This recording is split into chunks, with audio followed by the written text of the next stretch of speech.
নমস্কার বন্ধুরা। আজকে আমাদের আলোচ্যের বিষয় হচ্ছে কালসর্পদোষ। কালসর্পদোষ যদি কোনো জাতক বা জাতিকার জন্মছকে থেকে থাকে, তাহলে সেই জাতক বা জাতিকা একটি নির্দিষ্ট সময় ধরে নানা রকম বাধা বিঘ্নর মধ্যে দিয়ে কাটে। তো 12 প্রকার কালসর্পদোষ দেখা যায়। যেমন ধরুন অনন্তনাগ কালসর্পদোষ। যদি লগ্নে রাহু এবং সপ্তমে কেতু থাকে, তাহলে অনন্তনাগ কালসর্পদোষ হয়েছে বলে ধরা হয়। কুলিক কালসর্পদোষ, যেমন দ্বিতীয় রাহু এবং অষ্টমে যদি কেতু থাকে, তখন তাকে বলা হচ্ছে কুলিক কালসর্পদোষ। বাসুকী কালসর্পদোষ, তৃতীয় রাহু এবং নবমে কেতু থাকলে তখন তাকে বলা হচ্ছে বাসুকী কালসর্পদোষ। শঙ্খপাল কালসর্পদোষ, চতুর্থে রাহু এবং দশমে যদি কেতু থাকে, তখন তাকে বলা হচ্ছে শঙ্খপাল কালসর্পদোষ।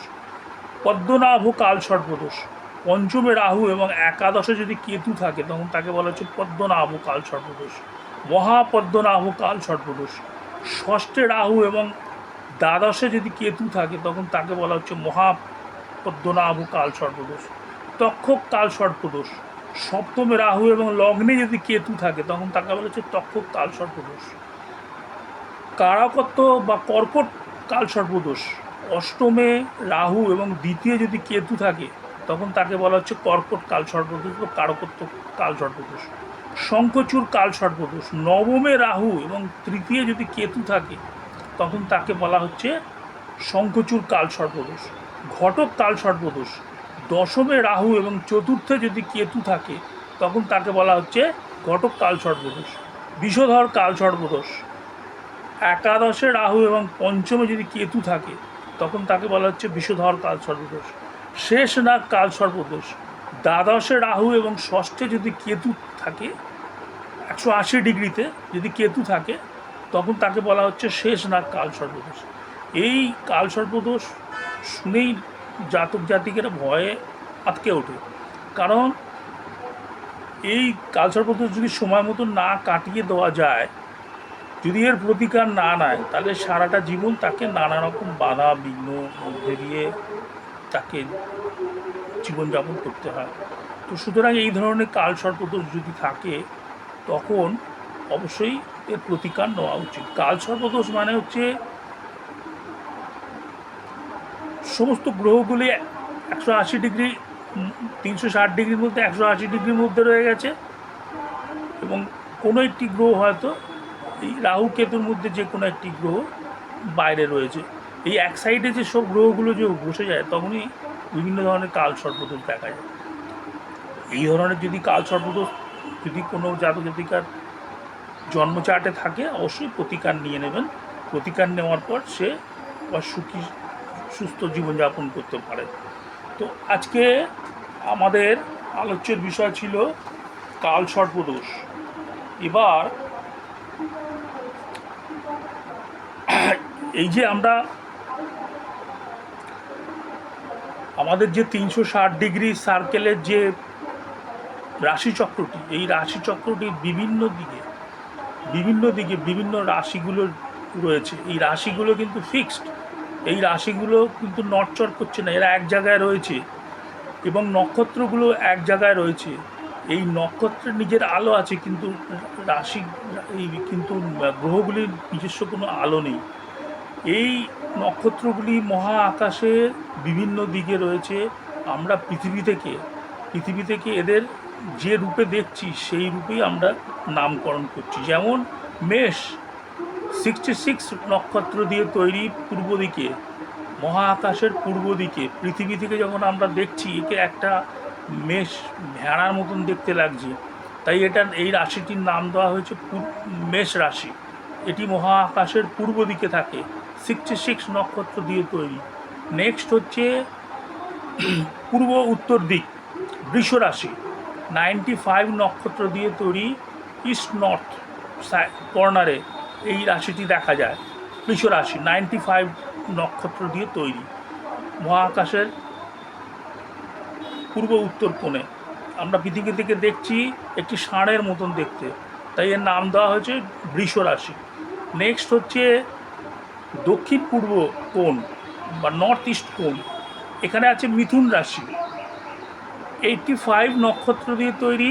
এই মিথুন রাশিটি পৃথিবী থেকে দেখলে লাগে লাগে একটি দম্পতি, যেন একটা দম্পতি, তাই এর নাম দেওয়া হয়েছে মিথুন। নেক্সট হচ্ছে উত্তর দিক, উত্তর দিকে হচ্ছে কর্কট রাশি। কর্কট রাশি 83 নক্ষত্র দিয়ে তৈরি। পৃথিবী থেকে দেখলে মনে হয় একটি কর্কট, একটি কাঁকড়া, কাঁকড়া আকৃতির, তাই এর নাম দেওয়া হয়েছে কর্কট রাশি, 83 নক্ষত্র দিয়ে তৈরি। নেক্সট হচ্ছে উত্তর পশ্চিম কোণ,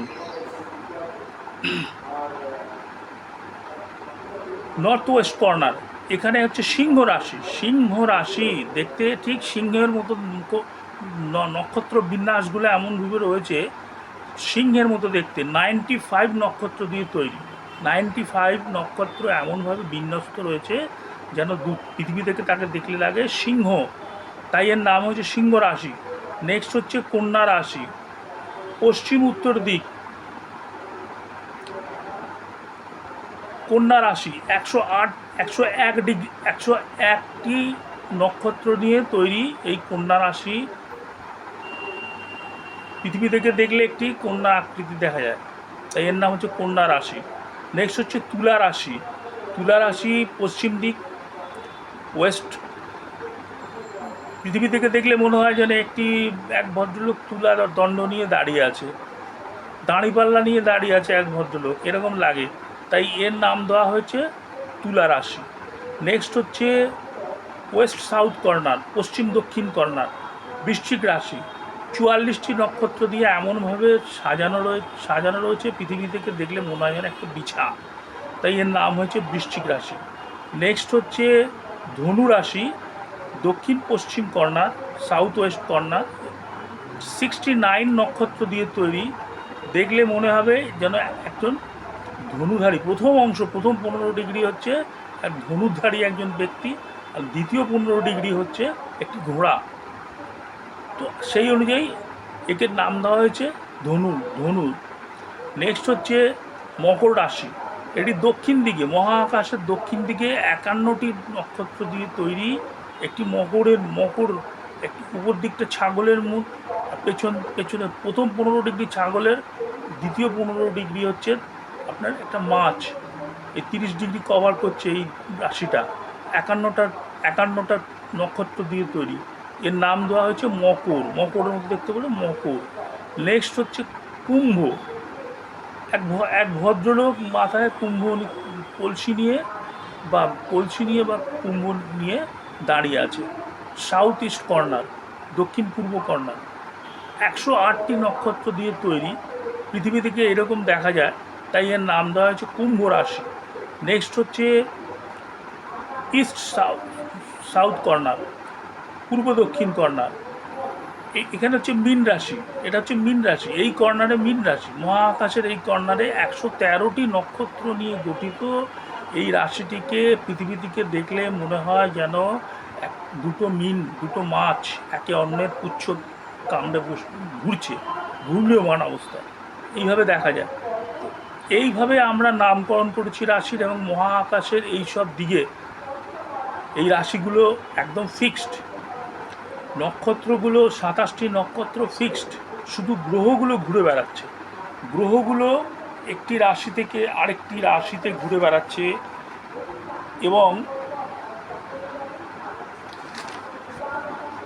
এই যে গ্রহগুলি ঘুরে বেড়াচ্ছে একটি নির্দিষ্ট সময় আছে। একটি রাশিতে একটি গ্রহ একটি নির্দিষ্ট সময়ের মধ্যে থাকে, এবং পরে সেই রাশি ছেড়ে আবার পরবর্তী রাশিতে যায়। এইভাবে যে ঘুরছে এটিকে বলা হয় গোচর বা ট্রানজিট, ইংরেজিতে বলে ট্রানজিট। তো গোচর মানে এটি গো ধাতু থেকে এসছে। গো অর্থাৎ গমনাগমন, যেটি গমনশীল, যেটা চলনশীল, চরণশীল, যেটি নিরন্তর চলছে। এই যে গ্রহগুলি নিরন্তর চলছে, ঘুরে বেড়াচ্ছে, একটা রাশি থেকে আর একটা রাশিতে পরপর ঘুরে বেড়াচ্ছে, এটাকে বলা হচ্ছে গোচর।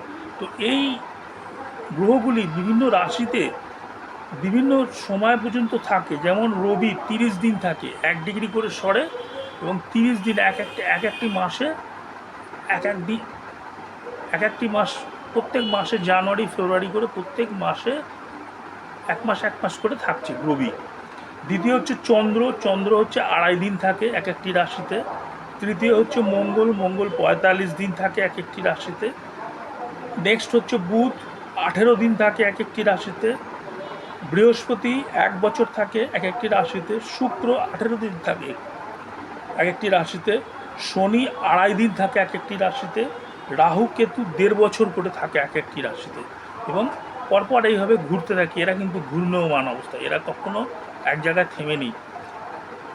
এবারে এই যে আমাদের 12টি ভাব, এই 12টি ভাব আমরা যখন বিচার করতে করি, তখন যেমন 1 নম্বর ভাব হচ্ছে তনু ভাব, মানে নিজের শরীর দেহ সম্বন্ধে, মাথার থেকে নাক পর্যন্ত, মুখের ওপর পর্যন্ত হচ্ছে তনু ভাব।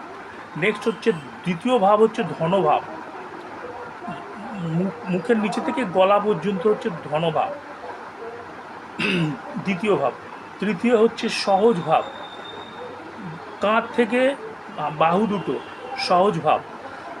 চতুর্থ ভাব হচ্ছে মাতৃভাব,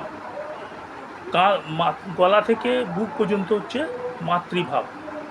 নেক্সট 6 নম্বর ভাব হচ্ছে রিপু ভাব,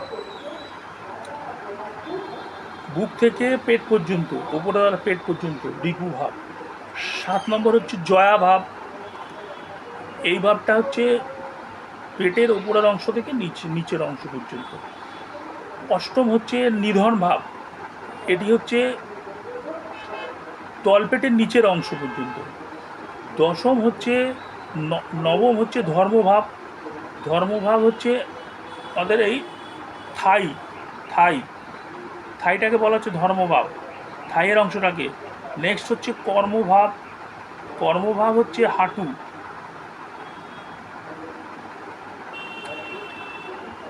নেক্সট হচ্ছে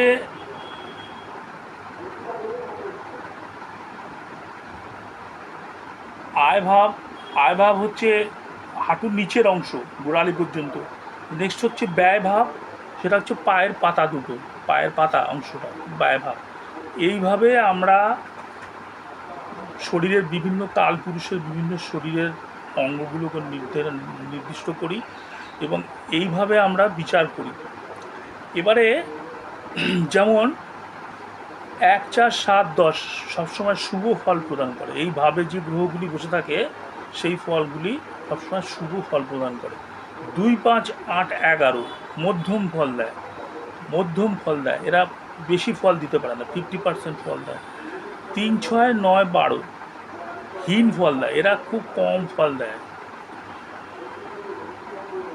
1, 4, 7, 10 এই ভাবটিকে, এই চতুষ্কোণ, এই ভাবটিকে বলা হয় বিষ্ণু ভাব।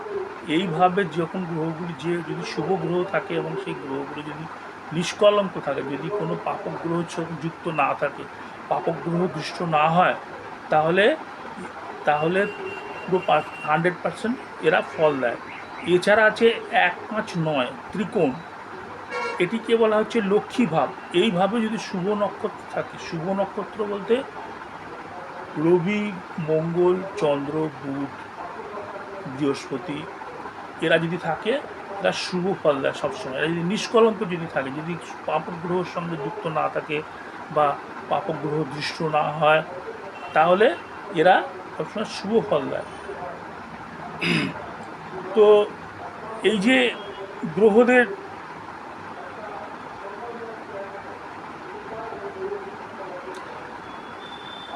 এই যে আমরা ঈশ্বরকে খুঁজে বেড়াই, ঈশ্বর, ভগবান, ভগবান কথার অর্থ কী? ভগবান কথার অর্থ হচ্ছে ভগবান,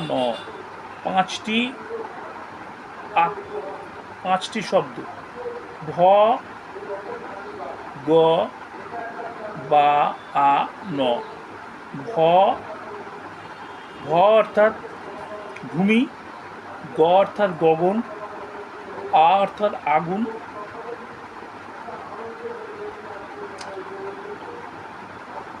এই ক্ষিতি অব তেজ ব্রহ্মরূপ, এই পঞ্চভূতই হচ্ছে, পঞ্চভূতের ডিসব্যালেন্স হলেই তখন আমাদের শরীর খারাপ হয় বলা হয়, এবং সময় খারাপ যায়, তখনই তাকে বলা হয়, তখন বলা হচ্ছে যে আমাদের ভগবানের আশীর্বাদ নেই, ভগবান আমার খারাপ করছে।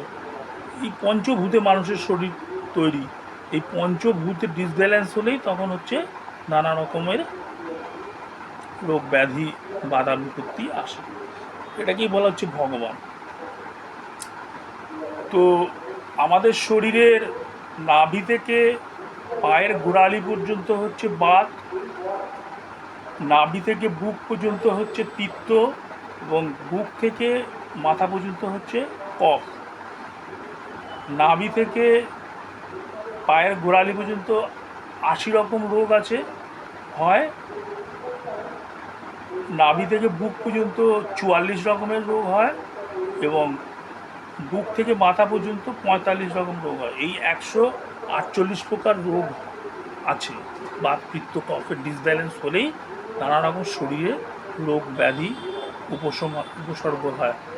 তাই ডাক্তার এসেই প্রথমেই নাড়ি পরীক্ষা করে, রোগটা কোথা থেকে হচ্ছে। উনি নাড়ি পরীক্ষা করেই বুঝতে পারেন যে রোগের কী ধরন। তো যাই হোক বন্ধুরা, আজকে আমাদের আলোচ্যের বিষয় এইটুকু ছিল। যদি আমার ভিডিওটি ভালো লাগে তাহলে লাইক, সাবস্ক্রাইব এবং ঘন্টি বোতামটা অবশ্যই বাজাবেন, এবং কমেন্ট সেকশানে অবশ্যই লিখবেন। আপনার যদি কোনো প্রশ্ন থাকে, আপনার কিছু জিজ্ঞাসা থাকলে, আপনার কিছু জানার থাকলে আপনি অবশ্যই কমেন্ট সেকশানে লিখবেন। নমস্কার, আমি ভাস্করানন্দ আপনাদের শুভ কামনা করি। ভগবান আপনাদের মঙ্গল করুক। May God bless you. ওম শান্তি, ওম শান্তি, ওম শান্তি, ওম শান্তি, ওম শান্তি।